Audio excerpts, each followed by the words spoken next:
Hey everybody, how's it going? Good afternoon. We got ourselves another midday video. Maybe getting back to 2 videos a day full time. We'll see. We'll see. But I saw something this morning that I thought was pretty interesting and I thought it was worth spending some time talking about. Basically, we have ourselves a little bit of a prediction from somebody who follows the Seahawks somewhat closely. I'm talking about Matty F Brown. He's at Matty F Brown on Twitter. He's one of the writers for Seahawks Maven. He does some other work as well. I know he used to write for Field Goals. He doesn't anymore. But yeah, he's somebody who follows this team pretty closely. Somebody whose coverage gets pretty involved, pretty technical. He probably is following training camp even closer than I am. Um, he really gets into the nitty gritty of football.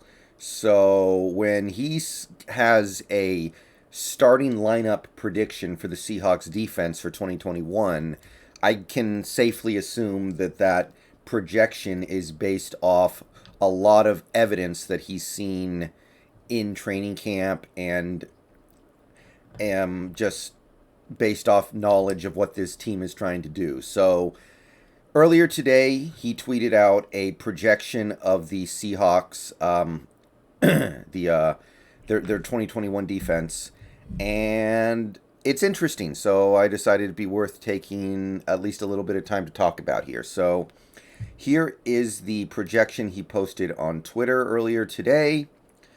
Let's talk about this because this is pretty interesting, and supposedly this is based off what Matty F Brown is seeing at training camp.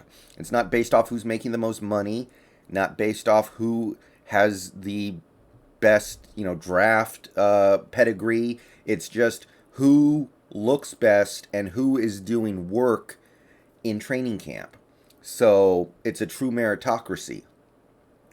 And I think that if you take a look at the way Pete Carroll seems to be approaching this offseason, if he truly is getting back to that always compete mentality, then you would think the players who do the best in training camp and eventually the preseason will be the ones who get the starting job. Not the people who are making the most money, not the people who got drafted higher, but the players who are just impressing the most. So let's start down here with the secondary because this is pretty obvious. Diggs and Adams starting in the secondary. DJ Reed taking one of the starting cornerback roles. He does have Ahkello Witherspoon starting at the other spot, which I know some people are going to be a little surprised by. I disagree with that. I fully expected Witherspoon to start this year. I expect Witherspoon to start until he gives the team a reason to not start him anymore. It's his job to lose.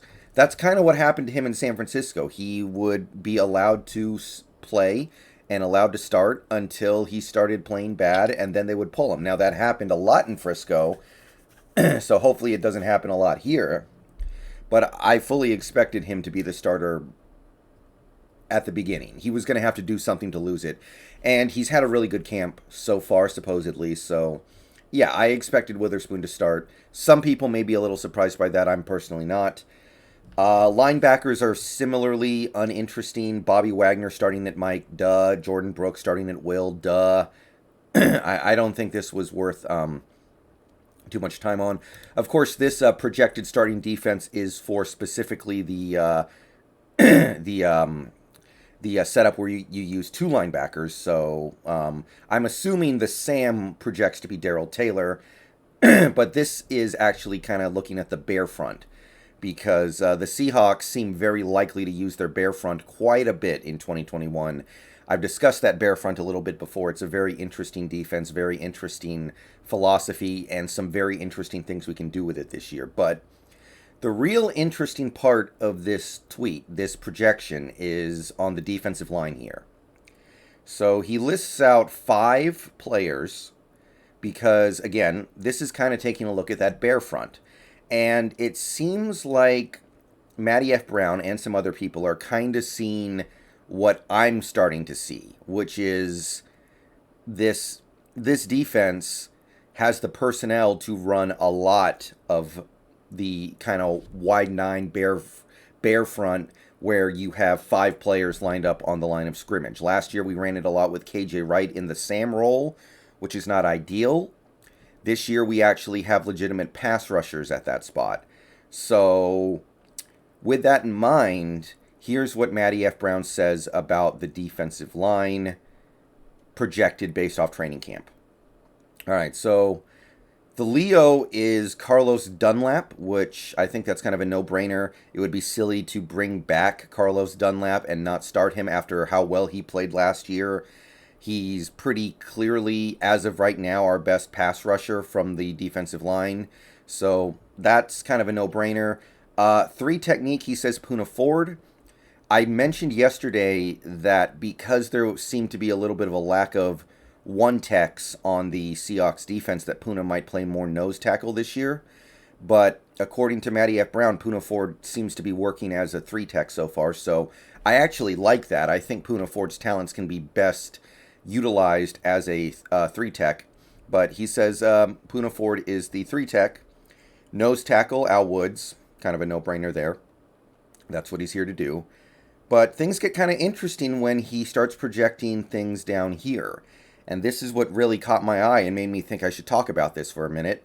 He says our big end, or 5 tech, is going to be Robert Nkemdiche. That would be a huge, huge upset.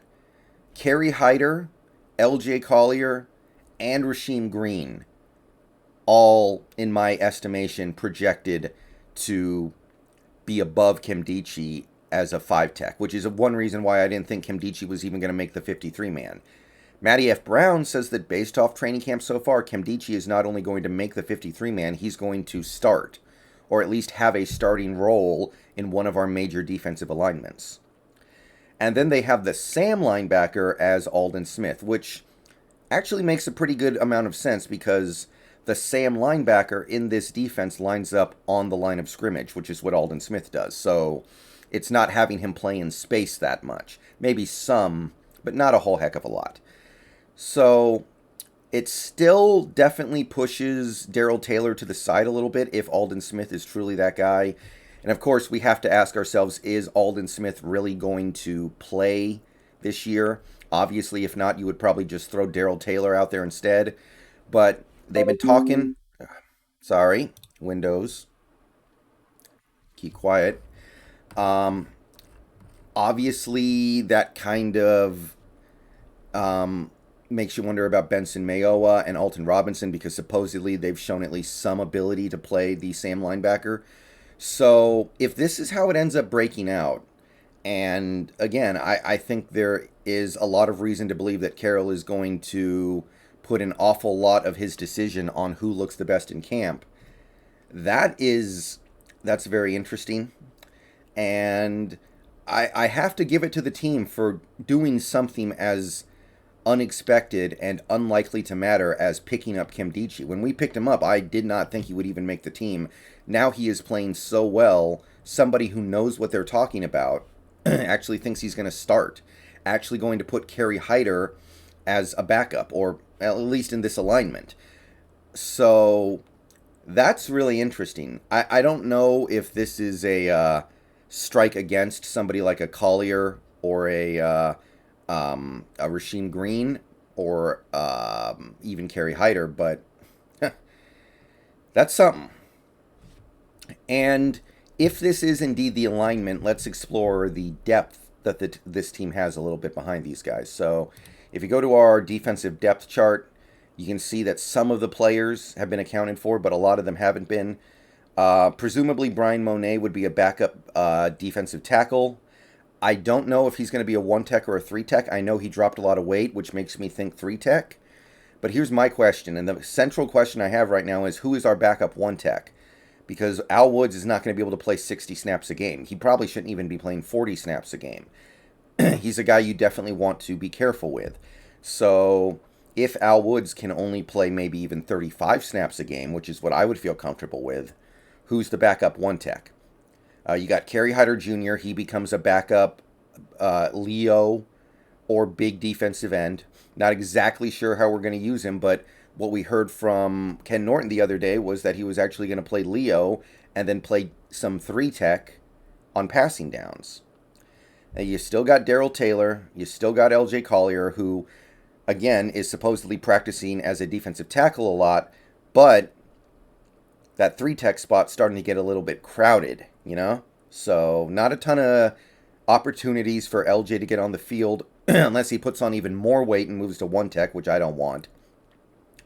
And then you've got Mayoa, Alton Robinson, who, he's not even, a footnote here, it feels like now, and Rasheem Green, who I'm a Rasheem Green fan. I like that dude, but it might be time for him to get traded for a 6th-round pick or something. There's no playing time for him here.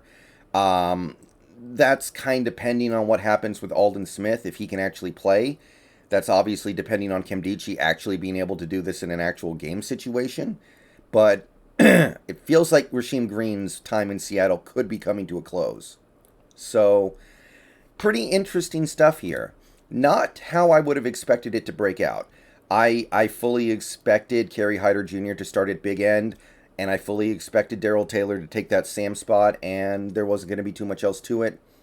But hey, the team is competing in camp, and if these are the guys who look the best, then they deserve it, right? That's how this is supposed to work, right?